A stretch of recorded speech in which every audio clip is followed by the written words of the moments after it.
안녕하세요. 안녕하세요. 컨텐츠 좋아요입니다. 지난 영상에서는 1화부터 5화까지 초반의 구성을 어떻게 하면 좋을지 강의를 해주셨는데요. 이번에는 이어서 입체적인 주인공, 그러니까 매력적인 주인공은 또 어떻게 만드는지를 한번 해보겠습니다. 네, 일단 내용이 저번하고 살짝 겹칠 수 있는데 예전에도 주인공을 어떻게 만들지를 고민해 봤는데 그때는 주인공의 기본적인 요소들을 어떻게 다뤄야 될지를 먼저 좀 얘기를 해봤거든요. 근데 이번에는 주인공을 어떻게 하면 조금 더 매력적으로 만들 수 있을 것인가에 대해서 좀 얘기를 해보도록 하겠습니다. 성격적인 걸. 맞습니다. 성격적인 부분도 그렇고 독자가 주인공을 봤을 때 느끼는 감정 같은 것들, 이런 것들을 한번 좀 고민을 해봐야 될 것 같아요. 왜냐하면 예전에는 사실 물론 장르문학 시절, 대여점 시절에도 매력적인 주인공들은 많았습니다. 근데 상대적으로 지금이랑 비교하면은 어떤 서사가 훨씬 더 중심이 되는 작품들이 많았었거든요. 주인공의 어떤 매력적인 부분이라든가 캐릭터성이 강조되는 그런 것들도 분명히 있었지만 지금보다는 상대적으로 서사가 좀 더 강조되는 서사 위주로 흘러가는 그런 작품들이 되게 많았었어요. 근데 그러다 보니까 이제 시대가 변하고 결국에는 독자들이 계속 이 장기적으로 회차를 따라갈 때 서사만 보고 따라갈 수도 있겠지만은 캐릭터의 매력을 보고 따라가는 경우도 굉장히 많거든요. 그래서 이 매력적인 부분들을 한번 어떻게 짜면 좋을지를 좀 고민을 해봐야 될 것 같습니다. 그런 말 있잖아요. 저도 느끼는 건데 캐릭터들이 살아 숨쉬기 시작하면은 작가가 통제가 안 되는 경우가 있습니다. 내가 생각한 서사는 이건데 쓰다 보니까 아니 주인공이라면 이렇게 하지 않을 것 같은데 오히려 이렇게 할 것 같은데 라고 하다가 어느 순간 내가 생각한 서사하고 너무 달라지는 경우가 있어요. 그런 것들처럼 매력적인 부분들이 되게 중요하거든요. 저는 그래서 몇 가지 어떻게 보면은 원칙이라 하긴 좀 그렇고 이런 것들을 고민해보면 좋다라는 식으로 요소를 몇 개 좀 설명을 해드리려고 합니다. 일단 처음에는 결핍이죠. 역시 주인공한테 부족한 점이 있어야 된다라는 겁니다. 근데 이 결핍이라는 게 되게 부정적인 그런 결핍이 아니라 독자가 봤을 때 매력을 느끼게 만드는, 기대를 하게 만드는 그런 결핍이거든요. 예를 들어서 주인공이 어떤 축구 선수라고 가정을 해보면 예전에 제가 썼던 소재인데 축구 선수라고 가정을 하면은 피지컬이 너무 약해요. 피지컬이 엄청 약한데 재능은 엄청나게 넘쳐나요.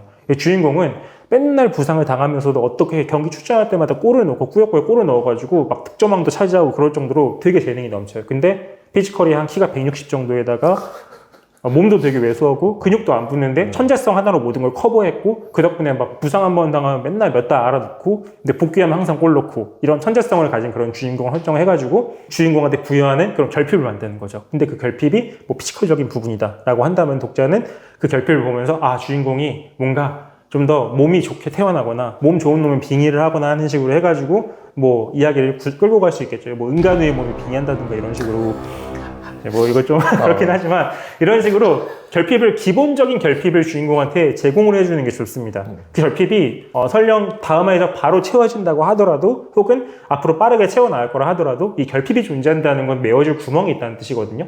독자가 그 메워질 구멍이 어떻게 메워질 건지를 고민해 본다는 게, 기대한다는 게 이 결핍의 핵심이 될 것 같습니다. 이 결핍은 좀 범위를 넓혀 생각해 보자면은 다양한 결핍이 있을 수 있어요. 예를 들어서 이 사건 전개의 핵심이 되는 능력적인 결핍, 그 다음에 두 번째는 주인공이 정신적인 결핍이 있을 수 있습니다. 정신적인 결핍은 제가 이번에 쓴 작품을 예시로 들면은 주인공이 암살자였거든요. 전직 암살자인데 세뇌가 풀려가지고 자아가 백지장 같아요. 그래가지고 말도 할 줄 알고 사람과 대화할 수도 있지만 아직까지 채워진 지식이 별로 없습니다. 그래서 그 자아가 하나의 결핍이 된다라는 식으로 설정을 해가지고 지금 진행을 하고 있고 실제로 독자분들 댓글 반응을 보면은 주인공이 이 결핍이 됐기 때문에 발생할 수밖에 없는 그런 문제들을 되게 좋아해 주세요. 그래서 어떤 주인공이 말투 같은 것들 있잖아요. 되게 솔직하게 대답하는 거라든가 아니면은 주인공이 남들은 그냥 유도리 있게 넘어갈 수 있는데 그거에 대해서 원리 원칙 무조건. 왜냐면 자기는 그런 유도리를 배운 적이 없으니까. 이런 자아들을 하나하나 채워나가는, 그런 결핍들을 채워나가는 그런 과정들이 어떻게 보면 독자들한테 재미 요소가 되어줄 수도 있다라는 것 같습니다. 또 하나는 이 결핍 자체가 목표가 될 수 있겠죠. 예를 들어서 배우를 예시로 든다고 하면 주인공이 성공을 하진 못했어요. 성공을 하진 못했는데 재능이 뛰어나다는 평가를 받았는데 어떤 모종의 이유로 결국에는 성공을 하지 못하고 떨어진 거죠. 그래서 이제 회귀에서 혹은 환생에서 빙의해서는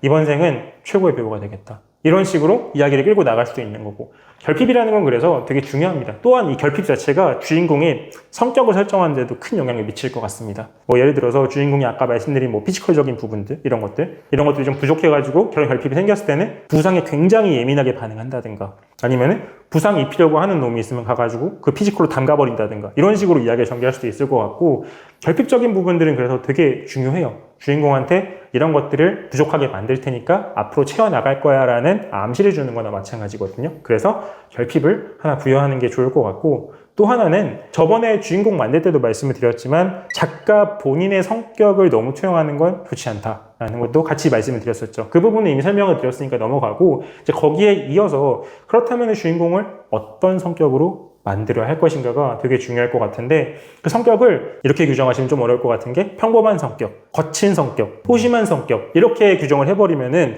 사실 이게 매력이 될지 안 될지는 알 수가 없거든요. 거친 성격도 어떨 땐 매력이 되고 어떨 땐 마이너스가 되는 거고, 소심한 것도 어떨 땐 매력이 되는 거고 어떨 땐 마이너스가 안 되는 거고, 흑백요리사에 지금 출연 중이신 최강욱 셰프님 같은 경우 보면은 되게 말할 때 소심하시잖아요. 되게 더듬거리시고 그렇게 했었잖아요. 근데 그게 매력이 되잖아요. 그런 것처럼 이제 그런 것들을 매력으로 치환시킬 수 있다면 상관은 없는데, 그게 이제 단순히 그렇게 설정해서는 안 된다는 거죠. 왜냐하면 앞에 세운 주인공의 목표라든가 과거라든가 결핍 같은 것들을 합쳐가지고 그게 하나의 성격을 만들어주는 요소라고 볼 수 있을 것 같거든요. 그래서 그런 부분들을 좀 고민을 해봐야 되는 게, 주인공의 성격을 형성하는 거에는 되게 많은 영향들이 있겠지만 주인공의 가치관이 하나 형성이 돼야 되거든요. 일종의 약간 행동 지침 같은 거예요. 행동 지침. 저는 그래서 이거를 굉장히 추천드리는 방법 중 하나인데, 저는 주인공이나 조연들의 캐릭터 성격을 정할 때 똑같은 상황에서 어떻게 행동할까를 고민해봐요.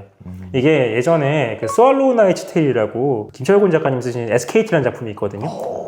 그 작품에 예전에 그 작가님께서 한참 연재하실 때 썼던 글을 찾아보면은 본인만의 노하우가 나와 있어요. 이런 거거든요. 작가님 같은 경우는 주인공이 그게 약간 호스트예요. 약간 남자 호스트인데, 그 호스트가 어떤 몸을 파는 그런 호스트가 아니라 여성들한테 좀 위로해주고 공감되는 말을 해주는 그런 기사단에 들어가 있는 주인공을 설정을 하는 그런 작품이거든요. 이제 그러다 보니까 작품 특성상 여성 히로인들이랑 되게 많이 엮이는데, 어떤 상황 하나 설정해가지고 그 히로인들이랑 각각 같이 있을 때 어떤 반응을 보일 것인가가 성격을 정하는 어떤 방식 중 하나라고 말씀해 주셨어요.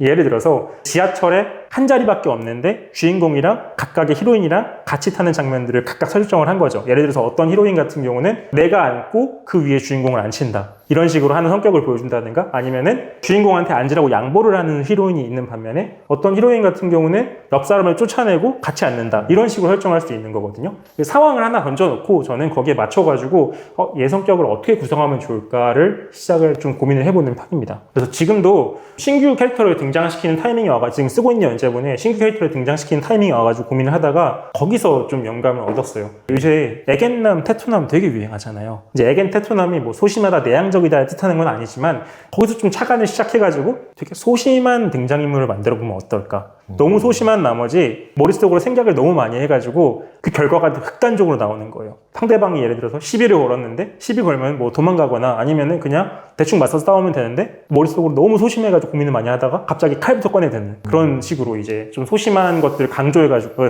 약간 극과 극의 매력을 보여줄 수 있게 설정을 해봤는데, 잘 먹힐지는 잘 모르겠습니다. 아직 연재가 공개가 안 돼가지고요. 근데 아까 지하철 상황을 이야기하셨잖아요. 네네. 저도 실제로 저 캐릭터들을 점심시간에 배고픈 상황에 주인공을 비롯한 여러 조연들을 거기에다 대입을 해서 좀 상황을 생각해봐요. 그럼 얘는 이렇게 행동하겠구나, 이런 것들을. 맞습니다. 밥 먹는 게 굉장히 중요한 행위이기 때문에 거기서 성격들을 많이 좀 정하고 넘어갈 수 있더라고요. 맞습니다. 무조건 남이랑 같이 먹어야 되는 사람, 아니면 나는 맞습니다. 혼자 먹어. 근데 혼자 먹는데 맛있는 걸 먹으러 가는 사람. 근데 나는 밥은 그냥 때우는 애야. 나는 그냥 그치 아무거나 먹어, 혼자 가서. 맞습니다. 뭐 그런 사람도 있고, 그래서 걔는 밥 먹을 때 딴짓도 안 해. 그냥 뭐 유튜브 이런 것도 안 봐. 그냥 혼자 확 먹고 나와. 한 입만 달라고 하는 사람도 있겠네요. 네, 그리고 굉장히 그 술을 좋아해서 점심 먹는데도 반주를 마시는 사람이 있을 수 있고, 그런 식으로 해놓으면은 그 나중에 밥 먹는 장면에 걔가 절대 등장하지 않더라도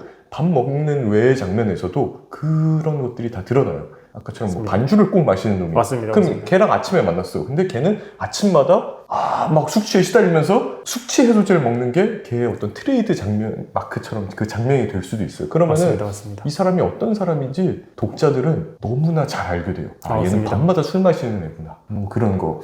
행동 양식을 정해놓고 시작하는 것도 하나의 방법이 되거든요. 물론 이제 쓰다가 상황에 맞춰가지고 바꿀 수도 있겠지만, 기본적으로 어떤 행동 양식을 정해놓고 시작을 하면 이야기를 쓰기가 훨씬 더 편해지고, 오히려 이것 때문에 이야기의 방향성이 정해지기도 하거든요. 저는 또 그런 부분들도 항상 고민을 해요. 이야기의 방향성을 정할 때 이 캐릭터라면은 어떻게 할 것인가 이 상황에서. 그래서 항상 여러분들 참고를 해보셔야 되는 게 다른 컨텐츠, 웹소설뿐만 아니라 다른 컨텐츠의 캐릭터라고 생각을 하거든요. 우리가 익히 알고 있는 여러 주인공들 같은 경우는 딱 보면 떠오르는 이미지나 행동 같은 게 있잖아요. 예를 들어서 뭐 이제 보루토 시점에서는 되게 성숙한 어른이 됐지만, 이거 보시는 분들 나루토 다 아시겠죠? 알죠. 나루토라는 주인공은 그 에피소드가 있어요. 나루토가 아카츠키에 쳐들어가가지고 가하라를 구하는 에피소드가 있거든요.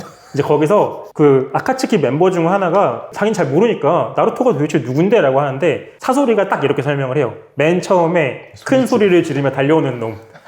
근데 그걸 딱 보면서 아, 이건 나루토의 캐릭터를 설정할 수 있는 딱 한 문장이다 라고 생각을 하거든요. 물론 처음부터 나는 이런 캐릭터를 만들 거야 하고 행동 양식부터 정해놓으면 안 되겠지만, 내 걸 캐릭터로 조용을 하면서 행동 양식까지 같이 정해주면은 적어도 이 캐릭터가 뭐 캐릭터 붕괴를 일으키거나 서사적으로 봤을 때 독자들이 납득 불가능한 수준의 캐릭터가 아니라면은 이야기를 쓸 때 훨씬 더 큰 도움이 되는 거죠. 때로는 사건을 먼저 생각하기보다는 캐릭터를 먼저 고민해보다 보면은 사건이 맞아요. 생기는 경우도 있어요. 그리고 전 나루토 같은 주인공이 웹소설에서도 좀 좋은 주인공일 것 같아요. 마찬가지로. 왜냐면 그렇게 앞장서서 주도적으로 뭘까 되든 안 되든 해보는 놈이 작가 맞습니다. 입장에서 좀 편하거든요. 맞습니다. 무슨 일이 터졌을 때 소심한 애면은 남들이 다 나서고 뒤늦게 나서는 스타일이 되면은 맞습니다. 이거 웹소설 좀 힘들거든요. 주인공 안 될 수 있습니다. 물론 이제 나루토의 그 이제 만화니까 또 장기 연재다 보니까 용인되는 그런 나루토의 좀 미성숙한 행동 같은 것들은 조금 이제 빼고 쓰긴 해야겠지만, 어쨌든 주인공으로서는 충분히 훌륭한 그런 성격적인 부분들을 갖추고 있다, 이렇게 생각할 수 있을 것 같습니다. 뭐 나루토뿐만 아니라 되게 다양한 주인공들이 있죠. 저는 이번 흑백요리사에서 엄청나게 많은 영감들을 얻고 있어요. 그 캐릭터들이 다 웹소설 캐릭터 같아요. 최강욱 셰프라든가 아니면은 저기 뭐 칼마카세. 요리 괴물. 아, 맞습니다. 진짜 전 좀 그렇다고 느꼈어요. 아, 이거 왜냐면 난 이길 건데? 난 항상 난 이길 겁니다. 그 자신감이 저는 맞습니다. 되게 좋아요. 맞습니다. 저도 되게 좋아해서. 그 웹소설 주인공 같은 느낌이 있어요. 맞아요. 그래서 어쨌든 다른 콘텐츠 뭐 흑백요리사라든가 예능을 보면서 거기 나오는 되게 독특해가지고 인기를 많이 얻는 캐릭터 있잖아요. 그런 것들도 되게 하나의 요소가 될 수 있을 것 같습니다. 그리고 이제 또 하나 설명을 해야 되는 게 5번째인데, 주인공한테 의외성을 부여하면 되게 좋을 것 같습니다. 의외성이라고 하는 건 약간 이런 거죠. 독자들이 이런 캐릭터에서 상상할 수 있는 요소들 말고 그 정반대에 있는 요소들을 좀 주인공한테 특성으로 부여하면 되게 좋을 것 같거든요. 예를 들어서 이것도 아마 예전 영상에서 간단하게 언급하고 넘어갔던 것 같은데, 되게 강철 같고 되게 차가운 그런 주인공한테 따뜻한 면모가 발견이 된다든가, 아니면은 되게 험상궂게 생긴 사람이 귀여운 거만 보면은 정신을 못 차린다든가, 아니면은 되게 소심한 사람이 어떤 부분에서는 되게 대범해진다든가, 아니면은 말 많은 사람이 특정 주제 앞에서는 되게 조용히 가만히 있는다든가, 이런 식으로 독자들이 알고 있는, 예상하고 있는 그런 기대와 완전히 반대되는 행동을 했을 때 나오는 그 반응들이 생각보다 되게 좋거든요. 그게 매력이잖아요. 맞습니다. 사람의. 그래서 중증외상센터의 백강혁이 거의 소시오패스잖아요. 아, 맞습니다. 평소 행동이. 근데 자기가 살리지 못했던 환자나 뭐 아니면 환자를 대하는 그런 모습은 굉장히 또 다르단 말이에요. 맞습니다. 거기서 매력을 느끼는 거거든요. 맞습니다. 그게 진짜 중요한데, 우리가 잘 아는 마블 시네마틱 유니버스의 윈터 솔저도 그렇잖아요. 윈터 솔저가 겉으로는 되게 그런 것 같아도 실제로 윈터 솔저 드라마를 보면은 거기서 자기가 죽인 모든 사람들을 기억하면서 찾아다니면서 사죄하는 그런 장면들이 나오거든요.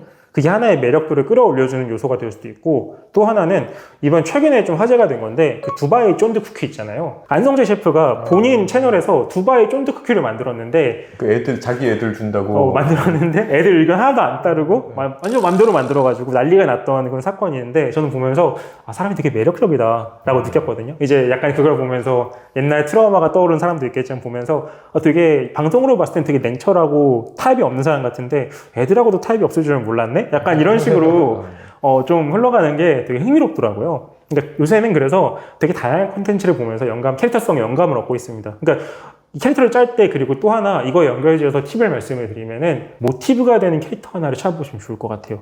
표준 수준으로 복붙을 하게 되면 문제가 되겠지만, 이런 형태의 캐릭터를 나도 한번 써보고 싶다라고 했을 때 가져올 수 있는 레퍼런스가 정말 무궁무진하게 많습니다. 영화에도 있고 드라마에도 있고, 실제로 우리가 좀 봤을 때 매력도 좀 모티브로 많이 삼게 되는 게 배트맨도 있거든요. 트라우마를 가지고 고뇌를 하고 이런 식으로 가져가는 그런 캐릭터도 있고, 우리가 가져올 수 있는 캐릭터가 너무 많습니다. 그래서 백지에서 고민하시기보다는 어떤 모티브를 가져와 가지고 우리가 주인공의 특성 같은 것들을 한번 고민해 보면 좋을 것 같은데, 다만 그게 독자들이 봤을 때, 웹소설을 읽는 독자들이 봤을 때 용인할 수 있고 조금 이걸 보고도 이거는 좀 안 어울리는데 싶은 내용들은 좀 빼고 재창조를 하는 그런 과정들을 가져가야겠죠. 그래서 그런 선택의 기준이라든가 말씀드렸던 주인공의 신념, 행동 양식, 그 다음에 어떤 상황을 설정해가지고 거기서 등장인물들이 어떻게 행동하는 것인가를 좀 정해놓고 시작하면 좋을 것 같고, 또 모티브를 가져가는 거, 결핍 이런 것들을 좀 설명을 해봤습니다.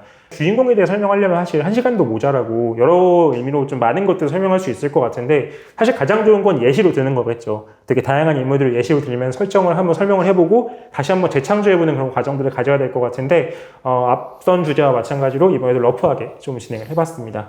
이 내용이 여러분들께 좀 도움이 됐으면 하는 바람이고 또 하나의 가이드가 됐으면 하는 바람입니다. 그러면은 일단 오늘은 매력적인 주인공 캐릭터를 만드는 법에 대해서 강의를 해주셨습니다. 다음번에는 어떤 영상으로 오실 거죠? 재능인가 노력인가? 이걸로 한번 좀 설명을 웹소설은 재능인가 노력인가? 네, 맞습니다. 예. 다음 주제는 좀 흥미로울 것 같은데요. 그러면 다음 영상으로 찾아뵙겠습니다. 감사합니다. 감사합니다.